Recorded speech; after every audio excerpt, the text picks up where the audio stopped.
Hey everyone, Final Infinity here and welcome back to the channel. So today we're going to be talking about Final Fantasy VII Rebirth. Big shocker. Today we're going to be talking about the top 5 frequently asked questions for Final Fantasy VII Rebirth. These are not necessarily the top 5 in the world, but these are like ones that I keep seeing repetitively, so I'm going to go ahead and answer them because a lot of people didn't know about some of the information that's out there about Rebirth. Some people have just seen the trailer. So I'd like to offer a little bit of insight and, some of the information that I found. So we'll just start with question 1. Question 1 being, will my save file transfer anything over? Well, yes and no. Most of your stuff will not transfer over. Naoki Hamaguchi was one of the developers, stated that we have announced that the Final Fantasy VII Remake project will be a trilogy and that each entry will be a standalone game in its own right. Because of this, each game's balancing is done independently, and a player's levels and abilities will not carry over from one game to the next. However, we have created some special bonuses for fans who played the previous game, allowing them to start with a little something extra. What does that mean exactly? Well, that's the snippet from the Square Enix Rebirth pre-order news page. It goes over in a little more detail, but as you can see here, they state that for Final Fantasy VII Remake, if you have a PS4 or PS5 save file, you will receive the Leviathan summoned materia.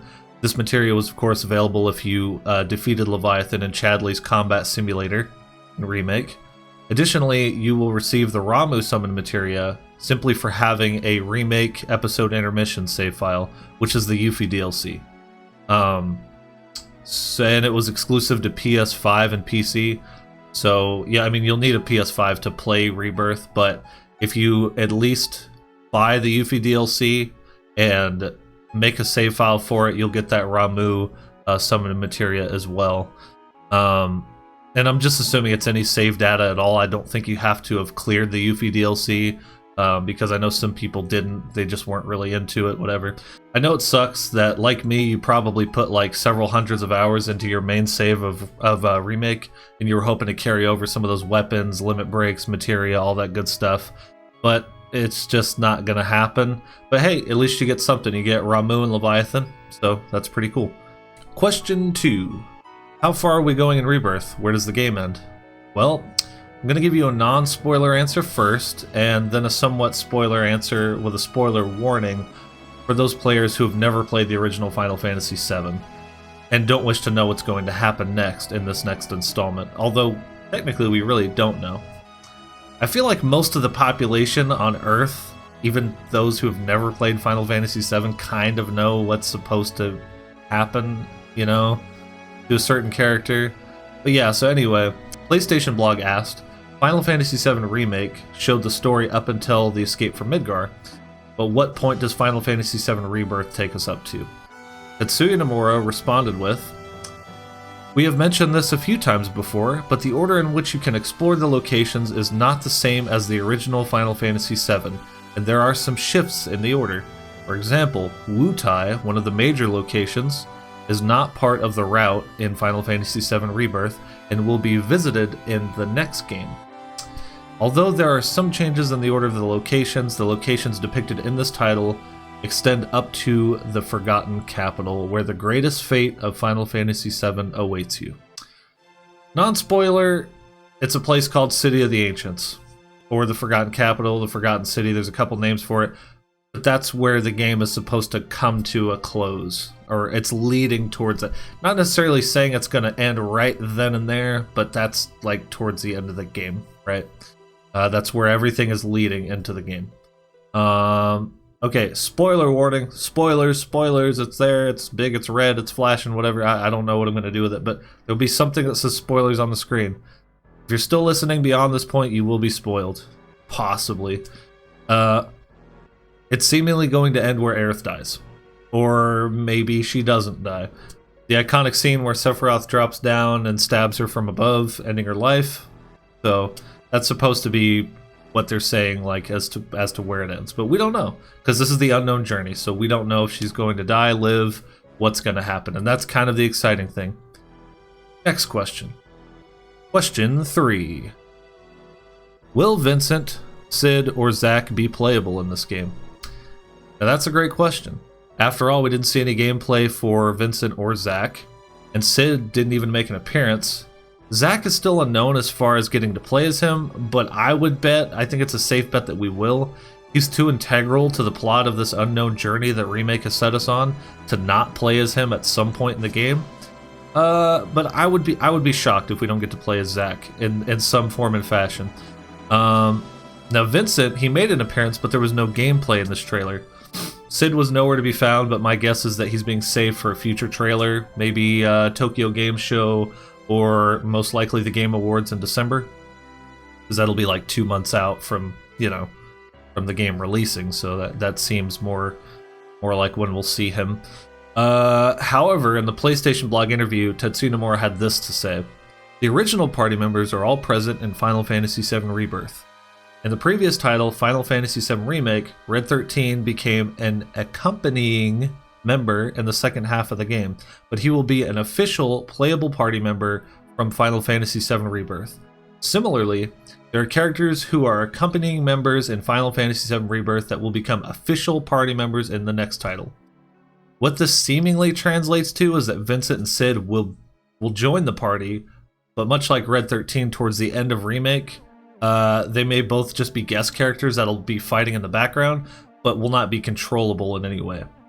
So they would be autonomous, essentially. They're just doing their own thing, kind of fighting and helping out as needed.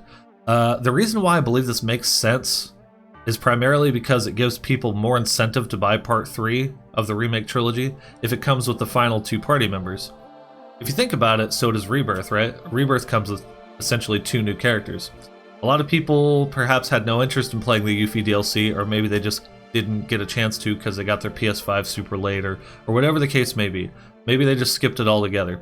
But the point is, the 2 new party members are Yuffie and Cait Sith, as far as new combat mechanics that you get to enjoy in Final Fantasy VII Rebirth for characters, right? The second reason this makes sense is because given the grand scope of everything they had to work on to make Rebirth a reality, I mean, they have to accomplish meeting fans' super high expectations for this installment, as well as keeping everything as faithful as possible to the original 7. That kind of did themselves a huge favor by not fleshing out Vincent and Sid's combat mechanics if they didn't. You know, that's not saying it's definite, but the way this reads by Nomura, it definitely sounds like they will not be playable. It's a tad disappointing for sure, but it's hardly surprising if this is the case. And it's definitely something that I can forgive. I can't speak for everyone else. It's not a make or break thing in my opinion, but yeah, so we'll see. We'll see if Vincent and Sid will be playable. Who knows? And Zack, yeah. Next question. Question 4. Will Rebirth be open world? That is also a great question. It will be and it won't be. It won't be open world as far as like you being able to jump into the ocean and swim from Junin all the way to Costa del Sol. Highly doubtful. Can I say with 100% certainty? No, but I'm like 95% sure that it is not that open world, right? But it will be large, vast, explorable open zones. Seemingly from the trailer, so large that it'll feel open world. And as much as I actually loved Final Fantasy XVI, which I was seemingly among the minority of people, I guess, at least according to the internet, Final Fantasy XVI's open zone environments were beautiful, but ultimately somewhat empty and probably could have been filled with more things to do. However, that shouldn't be the case with Rebirth, as is stated in the following information. Hamaguchi stated, once the team leaves Midgar, Cloud and the team's major objective in Final Fantasy VII Rebirth is to follow and track down Sephiroth across the expansive world they find themselves in. We've put a lot of emphasis on exploration-focused game design with this title, as we wanted to create that feeling of going on a journey while traveling around the world in pursuit of evidence of Sephiroth's movements. Additionally, Hamaguchi went on to say, as Final Fantasy VII Rebirth will take players to various locations across the whole world, we needed to recreate the massive Final Fantasy VII world map that would also incorporate places such as towns and dungeons within itself. To do this, We dug deeply into the feeling of each different region and reflected that in the graphics, creating areas that look and feel quite diverse. On top of that, we designed chocobos unique to each region that have their own abilities, such as mountain chocobos that can climb sheer cliffs, and sky chocobos that can fly. The players will need to utilize their chocobos to fully explore each area. I hope players have a lot of fun with this aspect of the exploration. So it definitely seems like we as a player will have a lot of open world-esque environments to explore on a massive world map. Whether or not it'll be seamless travel hasn't been confirmed, but I'm going to go with no. There'll probably be some loading screens for entering large populated areas, cities or towns, as well as going from one new biome to the next. That's just a best guess, but who's to say? I guess we'll find out. And for the fifth and final frequently asked question, how long will the game be? How many hours? How many discs? Well, let's talk about it. The game will come on 2 Blu-ray discs. However, PS5 uses Ultra HD Blu-ray discs. This means that they can hold up to 100 gigabytes of game data per disc. With this being the case, the first disc will most likely be all install. Right, you pop that bad boy in there, it's going to install up to 100 gigabytes worth of game data information. The second disc will be the rest of the install, plus you'll play off of that disc. You put the second one in after the first, it'll install the rest of it, and then it'll launch and you'll play.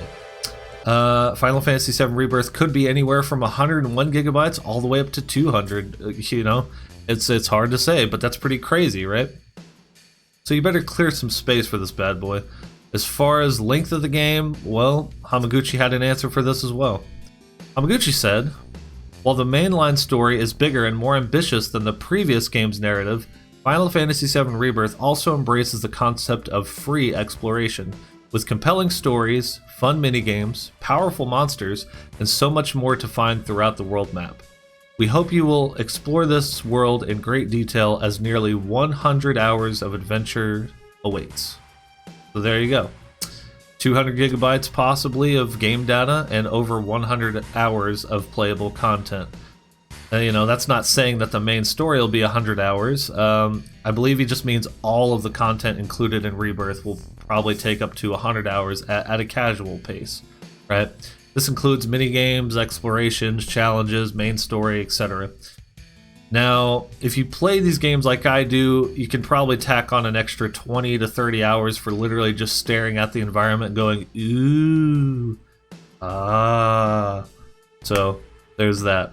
I do not doubt that my first playthrough will be somewhere in the realm of like 150 hours, pretty easily. Yeah, so anyway, I hope you all found this video helpful in answering some of the most burning questions about Final Fantasy VII Rebirth. Granted, more information will be revealed in the coming days leading up to its release on February 29th, 2024. That's roughly 5 months away. Be sure to subscribe so you don't miss out on new information. For all that news and more, tune in right here to Final Infinity. Don't forget to drop a like on the video and drop a comment down below with other questions that you might be curious about. I can't wait to read them. Anyway, thanks everyone so much for watching. Peace.